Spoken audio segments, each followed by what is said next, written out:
Juneteenth. I'm Mimi Rosenberg. I'm Ken Nash. We're building bridges. Later, they stole us, says Larry Hamm, chair of the People's Organization for Progress, to the Juneteenth rally. They stole us, the crowd says back. They sold us, Hamm continued. Hamm joins us to talk about the efforts to co-opt and commercialize Juneteenth and striving to keep its authenticity and build on the blood, sweat, and tears of the ancestors and their progeny who forced its recognition as a national holiday. Says Hamm, we are resilient and fighting for what is ours. We've always done that. A luta continua. The struggle continues for liberation and compensation. As we've now enshrined Juneteenth as a national holiday, we speak with historian and prolific author Dr. Gerald Horne, who explains that while the story of Juneteenth is much more complicated and much more complex than is traditionally presented, increased recognition of the day provides an opportunity to have a thorough remembrance of and reckoning of the horrific system that was slavery, and who'll pay reparations on my soul. The lingering messaging of troubadour Gil Scott-Heron.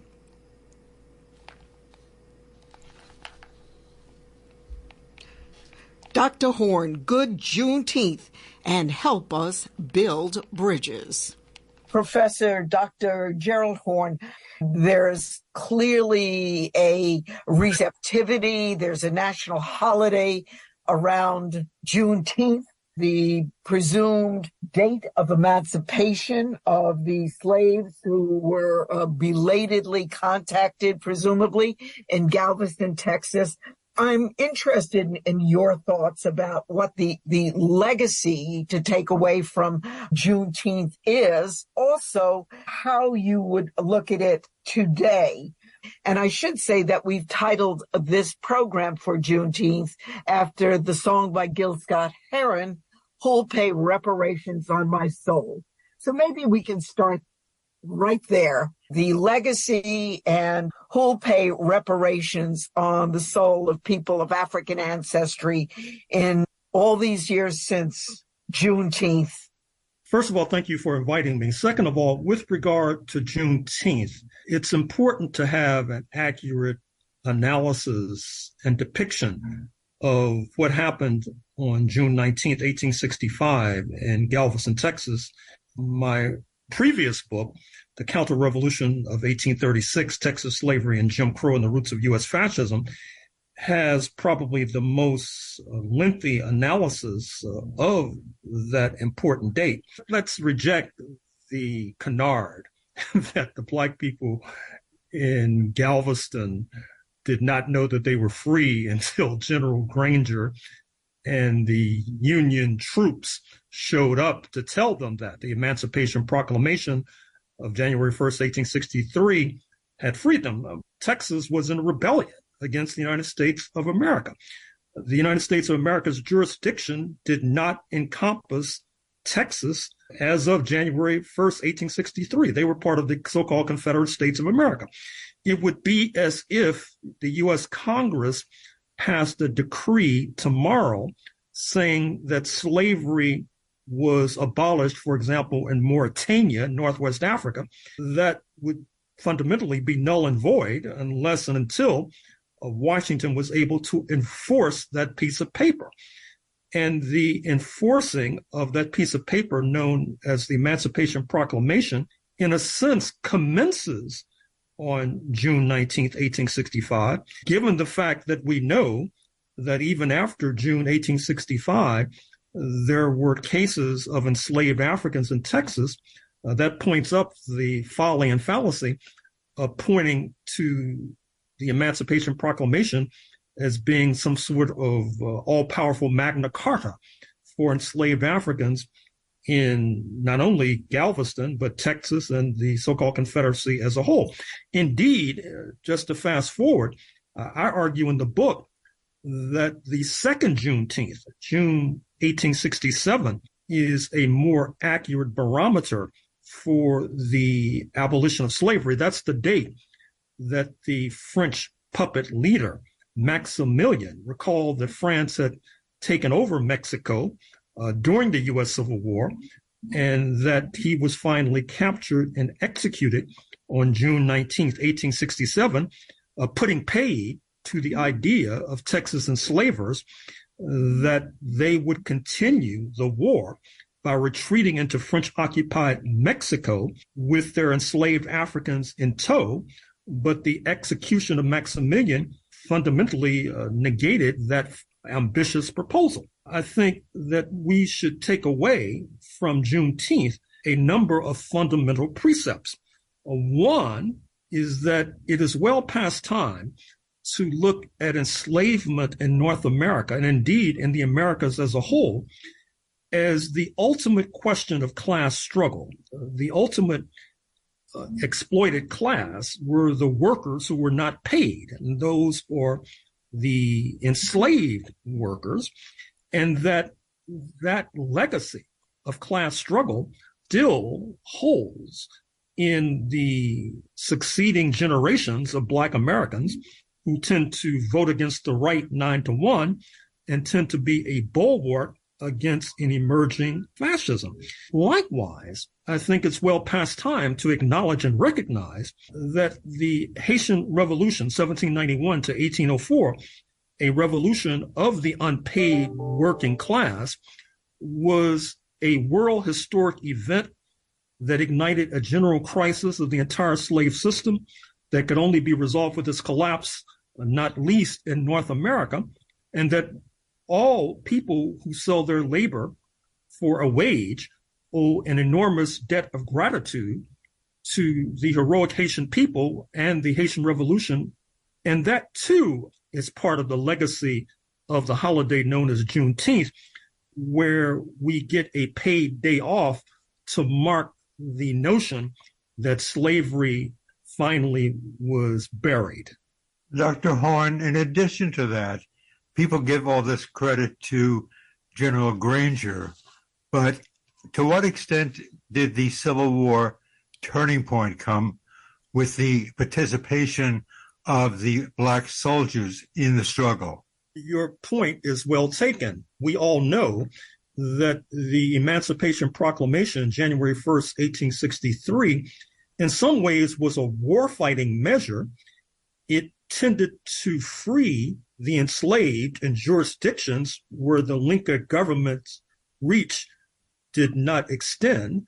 I'm speaking of Dixie, that sprawling land from Virginia in the southeast to Texas in the southwest.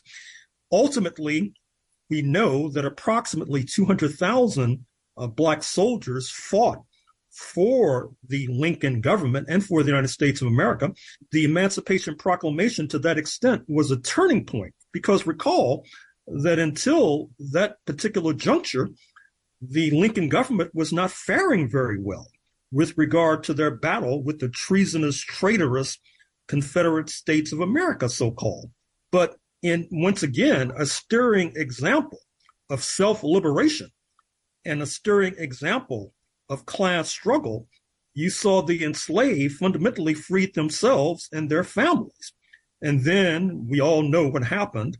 That is to say that after promising so much with the abolition of slavery and the defeat of the treasonous Confederates, the fundamental demands of the once enslaved were betrayed by Washington, not for the first time, and I'm afraid to say not for the last time, when Reconstruction, the attempt to implant a kind of small d democracy in the United States and in Dixie in particular, as depicted in the grand book by W.E.B. Du Bois, Black Reconstruction, that Reconstruction itself was betrayed, leading to decades of Jim Crow, U.S. apartheid that did not begin to erode until about 70 odd years ago. The recognition federally of the holiday, which is celebrated in many states, not all, across the country now, of Juneteenth. What does that say, not about the liberation process as much, but about the progress of recognition of the enslavement, of the creation of plantation capitalism and settler colonialism in this country? Do you think that just that recognition has tremendous substance in acknowledging the blood, sweat, and tears that has gone into the very survival of the people of African ancestry in this country? How do you look at what was won or accomplished by the setting up of Juneteenth as a federal holiday? Once again, we need to see Juneteenth as not just a victory for Black people, not just a victory for descendants of enslaved Black people, but a victory for the entire working class of the United States and indeed of the Americas, if not the world. It's no accident that after the abolition of enslavement and after the attempt to put a stake through the heart of this notion of unpaid labor, that you saw a surge in organizing of unions in North America in particular, a surge in the attempt to construct the 8-hour day, a surge in an attempt to deliver improved working conditions for the entire working class.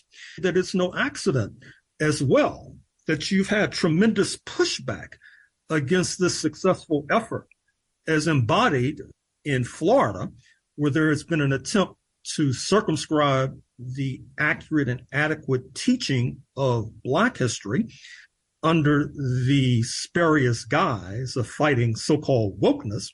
Because if you do just a cursory survey of the academy, what you'll find is that emerging is enormous insight into the connection between enslavement of Africans and the construction of capitalism itself, building not only upon the work of Karl Marx, but the work of the late Guyanese historian and activist Walter Rodney, the University of Rochester scholar Joseph Ndukari, who of course happens to be of Nigerian descent. There's an entire cottage industry that is detailing and stitching together the bloody story of how enslavement of Africans and genocide against the indigenous of the Americas fundamentally led to the system known as capitalism. So on Juneteenth, there is an occasion to reflect upon that bloody process, how far we have come, and certainly how far we have left to go.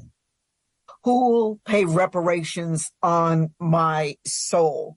I want to tie that in with and work our way to a question of reparations, where you see that in relationship to part of the Freedom Road process.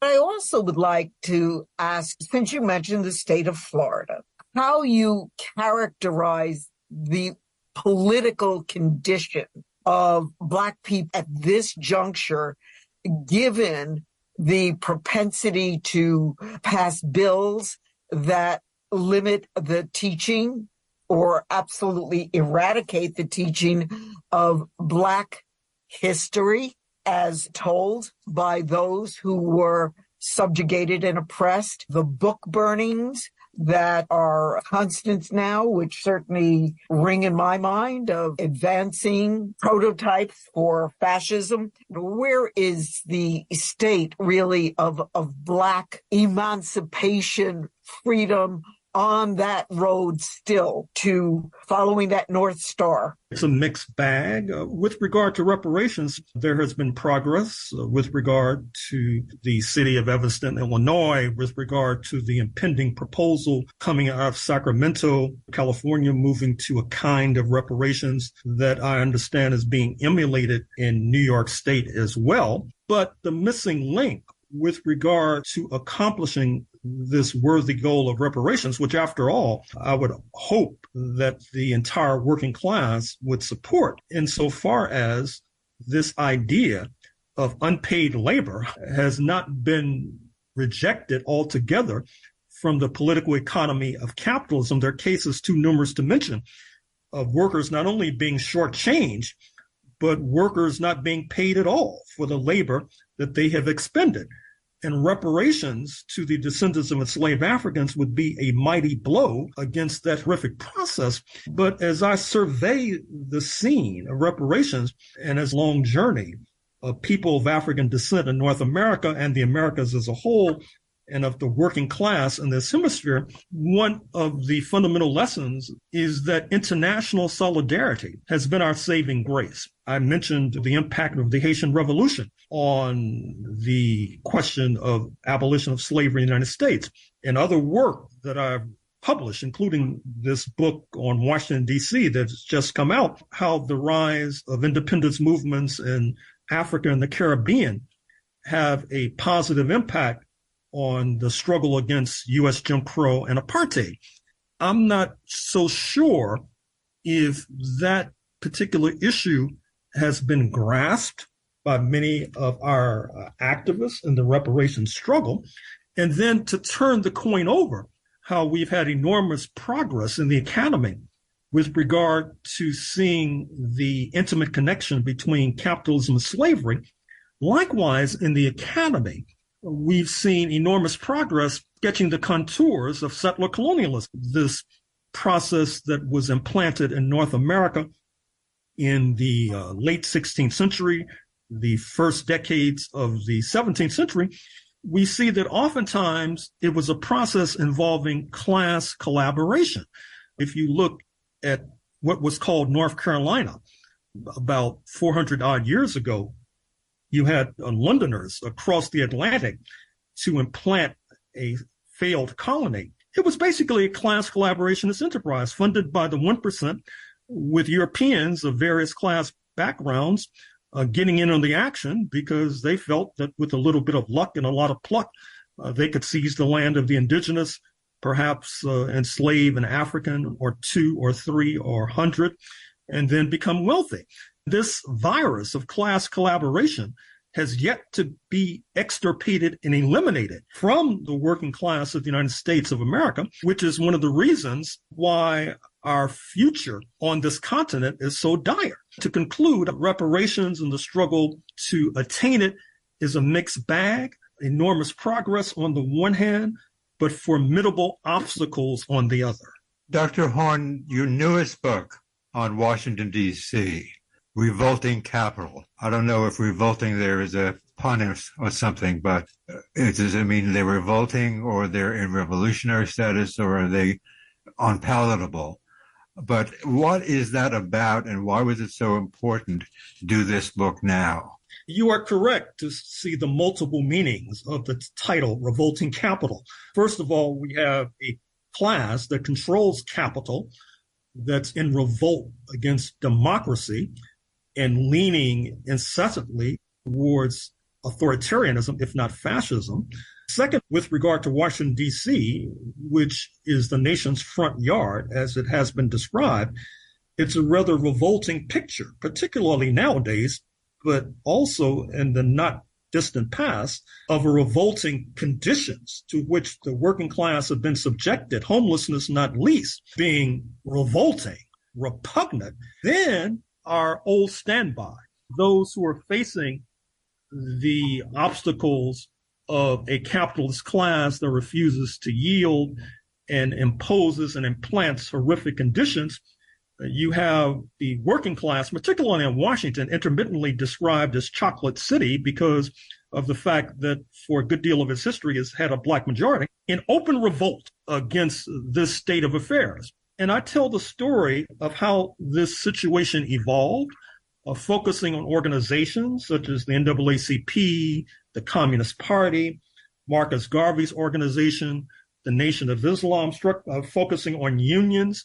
The struggle of unions is a particular theme of this book because a turning point comes during the so-called Red Scare, when the U.S. authorities, under the guise and under the demagogy of fighting communism, purge left-leaning unions that are organizing cafeteria workers, elevator operators, building trade workers, all of whom have been very important in the political economy of the nation's capital, and ousting from leadership the progressive and radical, and indeed revolutionary leaders, which then means that the working class is hardly in a positive position to react the way the working class should have, when at the same time, Washington makes an agonizing retreat from the more egregious aspects of Jim Crow, not least because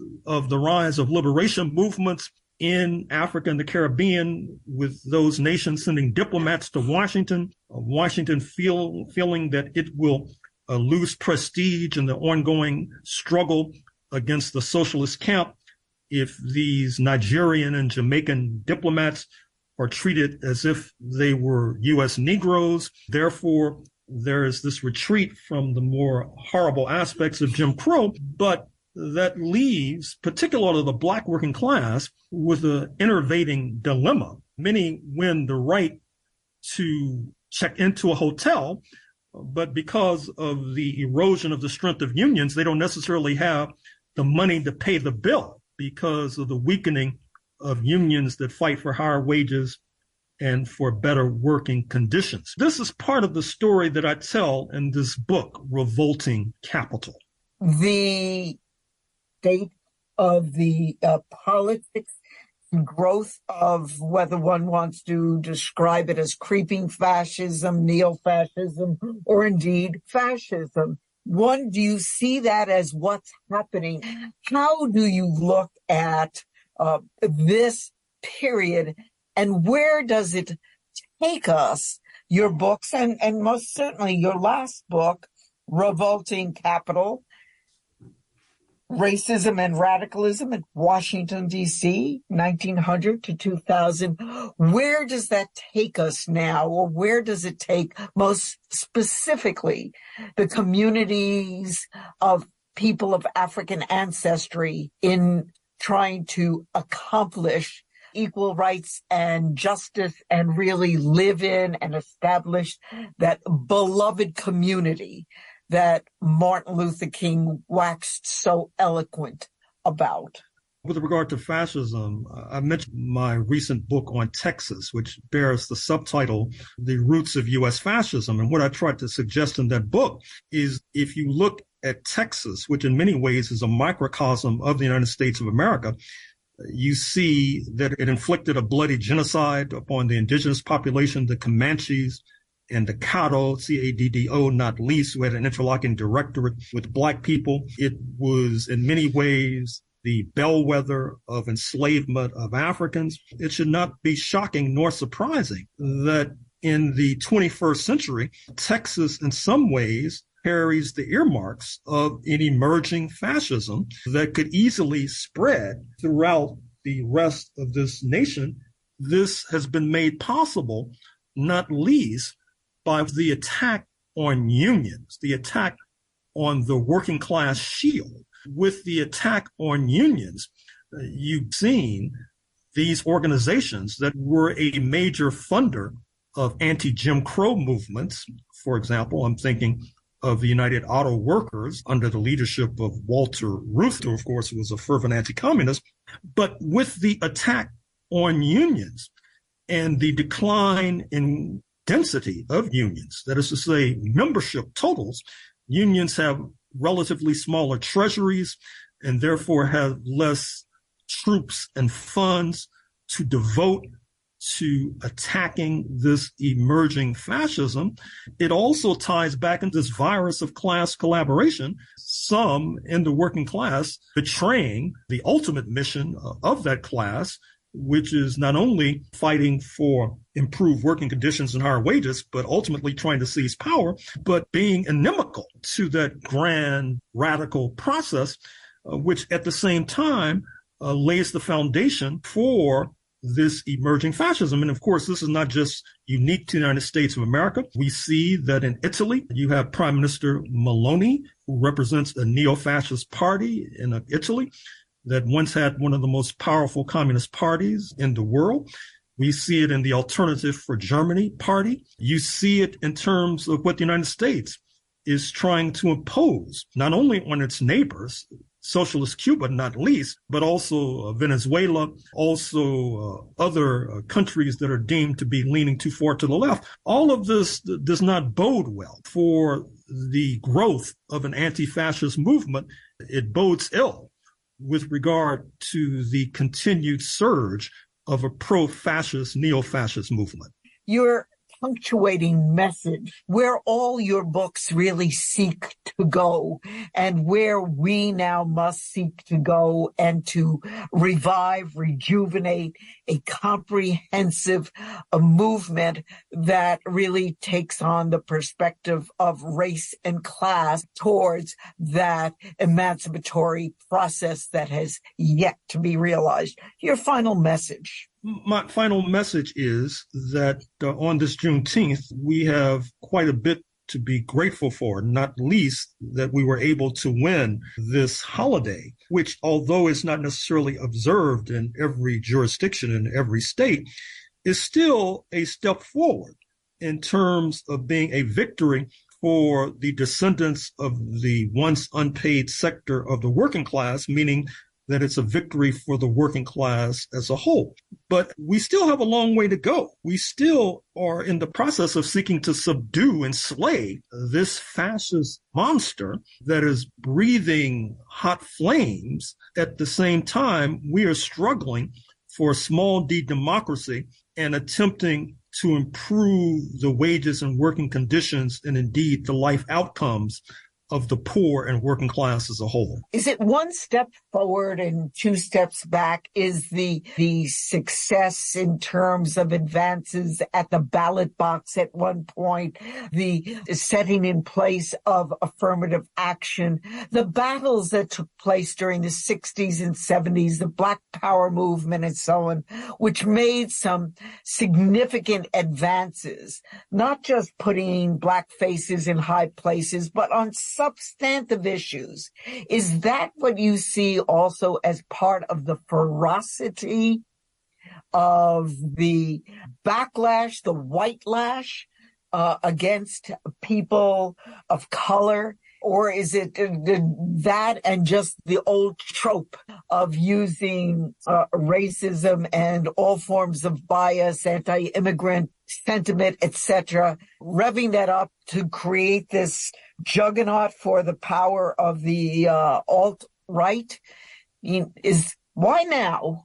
Why does there appear to be such ferocity, and which is taking hold in the masses? Is it that we never came to grips with settler colonialism and the controlling factor of white supremacy? Help us understand where we're at this period that's created the ugliness and pain that we now see. Well, first of all, I see our opponents as akin to a 17th or 18th century army. That is to say, we force them to retreat, but they do not necessarily disperse in a helter-skelter fashion. Instead, they retreat in an orderly fashion and then dig in and then launch an offensive, a counteroffensive, which leads to my second point. You know that some years ago, I wrote a book entitled The Counter-Revolution of 1776, which speaks to the idea of how this nation was formed in the 18th century, contrary to the themes of many. I argue that the slave owners like George Washington, Thomas Jefferson, James Madison, Patrick Henry, who founded the so-called republic, that they were founding this republic, not least because they had reason to suspect that the British Empire was moving towards abolition, as represented by Somerset's case in 1772, not only that, but in the so-called Royal Proclamation of 1762, 1763, London had cast doubt upon continuing to wage war against the indigenous and then turning the land over to land speculators like George Washington, land speculator number one.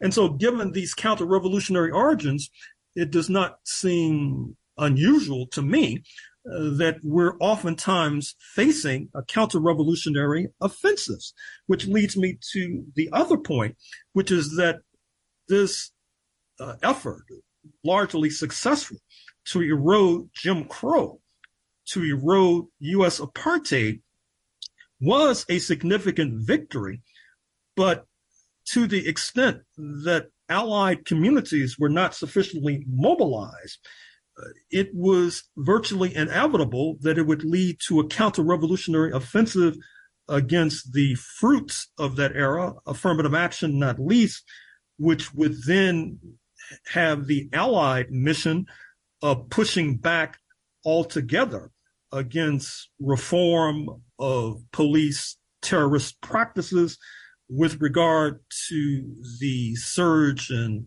anti-Jewish fervor as represented by the massacre in Pittsburgh at the Tree of Life Synagogue that took place some months ago.